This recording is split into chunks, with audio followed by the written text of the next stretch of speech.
মুসলমানদের যখন নির্যাতন করা হয়, মুসলমানের সন্তানদেরকে যখন নির্মমভাবে যখন গুলি করে করে বোমা মেরে মেরে যখন মেরে ফেলা হয়, আর পৃথিবীর মানবতাবাদীরা কিছু বলে না। শুধুমাত্র মুসলমানদেরকে বলা হয় ওরাই বলছে সন্ত্রাসী। আমরা কিয়ামত পর্যন্ত পৃথিবীর মধ্যে একথা বলে দিতে পারি, মুসলমান সন্ত্রাসী নয়। ইহুদিরা সারা কিয়ামত পর্যন্ত আগেও ছিল, এখনো আছে, কিয়ামত পর্যন্ত সন্ত্রাসী কাজ চালিয়ে যাচ্ছে, ঠিক কিনা? মুসলমান সন্ত্রাসী নয়, মুসলমানদেরকে সন্ত্রাসী বানিয়ে বানিয়ে আজকে দুনিয়ার মধ্যে বোমা ফাটাচ্ছে। এই জন্য রাসূল করিম সাল্লাল্লাহু আলাইহি ওয়াসাল্লামের একজন সাহাবী আল সাউবান রাদিয়াল্লাহু তাআলা আনহু তিনি বর্ণনা করলেন, ক্বালা রাসূলুল্লাহ সাল্লাল্লাহু আলাইহি ওয়াসাল্লাম ইউশিকুল উমাম আন তাদা আলাইকুম কামা তাদাআল আকালামা কামা তাদাআল আকালামা আকালাতু ইলা qas'atiha faqala qailun ওয়া মিন কিল্লাতিন নাহনু ইয়াওমা ইযিন। হাদিসটা লম্বা, বাংলাটা বলে দিচ্ছি। হযরত সাউবান রাদিয়াল্লাহু তাআলা আনহু রাসূল করিম সাল্লাল্লাহু আলাইহি সাল্লামের একজন সাহাবী, তিনি বললেন, সাহাবীরা প্রত্যেকটি কথা রাসূল থেকে যা শুনতেন এটা লিখে রাখতেন। সাহাবীদের জ্ঞান ছিল বেশি, গোনা ছিল না। আমরা তো গোনা করি বেশি, ইবাদত করি কম, কিন্তু সাহাবীরা কোনো গোনা করতো না, রাসূলের দরবারে থাকতো।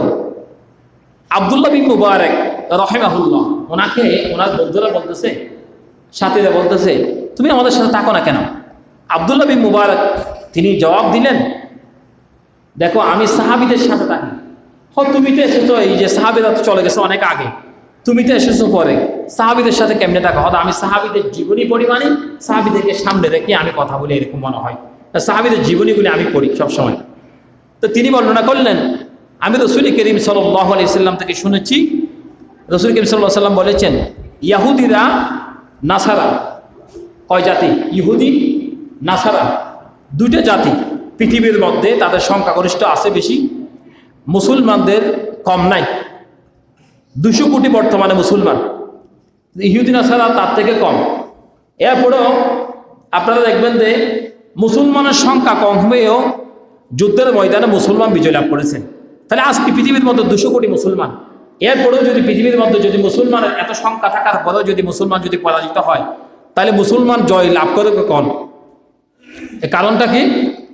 এই হাদিসের মধ্যে বলা হচ্ছে, নবীজি বললেন, এই সাউবান তুমি শোনো, অচিরেই খুব তাড়াতাড়ি সময়ে, অল্প সময়ে এমন একটি সময় আসবে, এমন একটি জামানা আসবে, ইহুদি এবং নাসারা, মানুষ যেমন খাবার খায়, খাবারের টেবিল নেই, হানাহারে টেবিল নেই, আছে না টেবিল? টেবিলের মধ্যে মানুষ চতুর্পাশে বসে, 6 জনের টেবিল হলে 6 জন বই, ফাইলটা আরো জন বেশি বই হলে 7 জন 8 জন বই যাবে, হানাহারি দেরি এখন লাগে।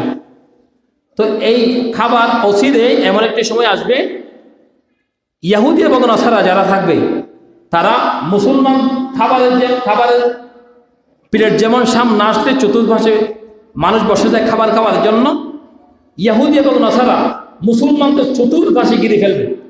দেখেন আপনি, এই যে ভারত চতুর্পাশে মুসলমানদেরকে আগ্রাসন চালানোর জন্য, এদিকে রাঙ্গামাটি কাকড়াছড়ি থেকে শুরু করে মুসলমানদেরকে চতুর্পাশে ঘিরে রেখেছে, যাতে কোনো দিকে যেতে না পারে।